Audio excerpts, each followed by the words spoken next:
Hello guys, welcome back to foodie friends. ಇವತ್ತು ನಾನು chicken ಕೋರ್ಮದ recipe ಮಾಡ್ತಿದ್ದೇನೆ. ತುಂಬಾ ಸಿಂಪಲ್ ರೆಸಿಪಿ, ಬಟ್ ಆದ್ರೆ ತುಂಬಾ ಫ್ಲೇವರ್ಫುಲ್ ಆಗಿ ಬರ್ತದೆ ಗ್ರೇವಿ. ಇದು ನೀವು ಪರೋಟಾ, ಚಪಾತಿ, ನಾನ್, ಕುಲ್ಚಾ ಅಥವಾ ತಂದೂರಿ ರೋಟಿ ಜೊತೆ ತಿನ್ಬಹುದು. ತುಂಬಾ ಒಳ್ಳೆ ಕಾಂಬಿನೇಷನ್ ಇದು. ರೆಸಿಪಿಯನ್ನು ಎಂಡ್ ತನಕ ನೋಡಿ, ಚಿಕ್ಕ ವಿಡಿಯೋ, ಸೊ ಎಂಡ್ ತನಕ ನೋಡಿ.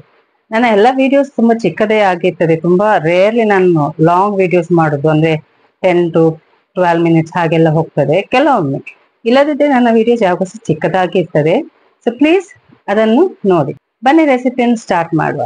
ನಾನಿವತ್ತು ಚಿಕನ್ ಕೋರ್ಮಾ ಹೇಗೆ ಮಾಡುವುದು ಅಂತ ಹೇಳಿಕೊಡ್ತಿದ್ದೇನೆ. ಇದು ತುಂಬಾ ಫ್ಲೇವರ್ಫುಲ್ ಆಗಿ ಬರ್ತದೆ ಗ್ರೇವಿ. ಮತ್ತೆ ಇದು ನಾನು ತುಂಬಾ ಗ್ರೇವಿ ತರ ಮಾಡಿದ್ದೇನೆ. ನೀವು ಇದನ್ನು ಸ್ವಲ್ಪ ಥಿಕ್ ಆಗಿ ಕೂಡ ಮಾಡಬಹುದು. ಅದು ನಾನು ನಿಮಗೆ ಹೇಳ್ತೇನೆ ಹೇಗೆ ಅಂತ. ಈಗ ಮೊದಲಿಗೆ ಚಿಕನ್ ಅನ್ನು ಸ್ವಲ್ಪ ನೀರಿನಲ್ಲಿ ಸೋಪ್ ಮಾಡ್ಲಿಕ್ಕೆ ಉಂಟು. ಅದಕ್ಕೆ 1 teaspoon sugar, 1 teaspoon salt, 3 teaspoon vinegar ಹಾಕಿ 5 ಕಪ್ ಅಷ್ಟು ನೀರನ್ನು ಹಾಕಿ ಸ್ವಲ್ಪ ಮಿಕ್ಸ್ ಮಾಡಿ ಹೀಗೆ ಇಡೀರಿ. ಅಷ್ಟುವರೆಗೆ ನಾವು ನಮ್ಮ ಮಸಾಲೆ ಎಲ್ಲ ಮಾಡುವ. ಅದಕ್ಕೆ 4 teaspoon curd, 1 teaspoon ಕೊತ್ತಂಬರಿ powder, 2 teaspoon chilli powder, 1 teaspoon ಜೀರಿಗೆ ಪೌಡರ್, 1/4 ಚಮಚ ಹಳದಿ, ಟರ್ಮರಿಕ್. ಇದನ್ನು ಚೆನ್ನಾಗಿ ಮಿಕ್ಸ್ ಮಾಡಿ ಇದನ್ನು ಸಪರೇಟ್ ಆಗಿ ಇಡಿಯಿರಿ.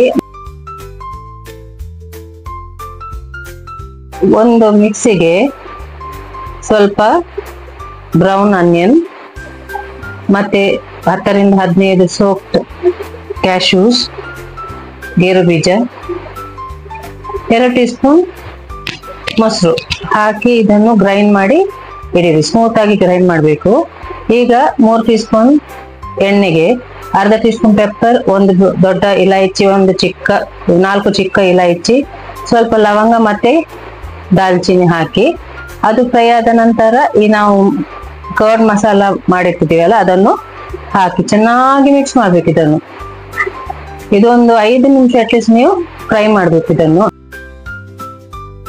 ನೋಡಿ ಹೀಗೆ ಆಗ್ತದೆ. ನಂತರ ಇದಕ್ಕೆ ಸ್ವಲ್ಪ ಜಿಂಜರ್ ಜೂಲಿಯನ್ಸ್ ಅನ್ನು ಹಾಕಿ ರುಚಿಗೆ ತಕ್ಕಷ್ಟು ಉಪ್ಪು, 1 tea spoon ginger garlic paste ಅನ್ನು ಹಾಕಿ ಇದನ್ನೀಗ 1-2 ನಿಮಿಷ ಚೆನ್ನಾಗಿ ಫ್ರೈ ಮಾಡಿ. ಅದು ಫ್ರೈ ಆದ ನಂತರ ನಾವು ಗ್ರೈಂಡ್ ಮಾಡಿಟ್ಟ ಮಸಾಲ ಉಂಟಲ್ಲ ಅದನ್ನು ಹಾಕಿ ಇದಕ್ಕೆ 1 ಟೀ ಸ್ಪೂನ್ ಗರಂ ಮಸಾಲ ಹಾಕಿ ಇದನ್ನು ಕೂಡ 1 ನಿಮಿಷ ತನಕ ಚೆನ್ನಾಗಿ ಫ್ರೈ ಮಾಡಿ. ನಂತರ ನಾವು ಸೋಕ್ ಮಾಡಿಟ್ಟ ಚಿಕನ್ ಅನ್ನು ಹಿಂಡಿ ಇದಕ್ಕೆ ಹಾಕಿ ಬಾಯ್ಲ್ ಮಾಡಿ. ಒಳ್ಳೆಯಾಗಿ ಬಾಯ್ಲ್ ಆಗ್ಬೇಕು. ನಾನು ಸ್ವಲ್ಪ ನೀರು ಹಾಕಿದ್ದೇನೆ, ನೀವು ನೀರು ಹಾಕದೆ ನೀವು ಮಾಡಿ, ಯಾಕಂದ್ರೆ ಅದು ತುಂಬಾ ಒಳ್ಳೇದಾಗ್ತದೆ. ಈಗ ಇದಕ್ಕೆ ಸ್ವಲ್ಪ ನಗ್ಮೆಟ್ ಅಂತ ಸಿಗ್ತದಲ್ಲ ಅದನ್ನು ಗ್ರೇಟ್ ಮಾಡಿ ಹಾಕಿ, ಮತ್ತೆ 2 ಜಾವಿತ್ರಿಯನ್ನು ಹಾಕಿ, ಚಿಕ್ಕ ಚಿಕ್ಕ ಜಾವಿತ್ರಿ, ದೊಡ್ಡದಾದ್ರೆ 1 ಹಾಕಿ. ಇದನ್ನು ಕವರ್ ಮಾಡಿ ಕುಕ್ ಮಾಡಿ. ನಮ್ಮ ಚಿಕನ್ ಕೋರ್ಮಾ ರೆಡಿ ಆಗಿದೆ. ಇದು ನೀವು ಪರೋಟಾ, ನಾನ್ ಮತ್ತೆ ತಂದೂರಿ ರೋಟಿ ಜೊತೆ ಎಲ್ಲ ತುಂಬಾ ಒಳ್ಳೇದಾಗ್ತದೆ. ಇವನ್ ರೈಸ್ ಜೊತೆ ಕೂಡ ತುಂಬಾ ಒಳ್ಳೇದಾಗ್ತದೆ. ಟ್ರೈ ಮಾಡಿ ನೋಡಿ.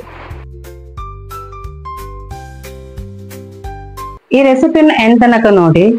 ಈ ವಿಡಿಯೋ ಇಷ್ಟ ಆದ್ರೆ ಲೈಕ್ ಮಾಡಿ, ಶೇರ್ ಮಾಡಿ, ಸಬ್ಸ್ಕ್ರೈಬ್ ಮಾಡಿ. ಎಲ್ಲರಿಗೂ ಶೇರ್ ಮಾಡಿ ಪ್ಲೀಸ್. ಮತ್ತೆ ಯಾರೆಲ್ಲ ಸಬ್ಸ್ಕ್ರೈಬ್ ಆಗಿಲ್ಲ ಪ್ಲೀಸ್ ಸಬ್ಸ್ಕ್ರೈಬ್ ಆಗಿ. Thank you.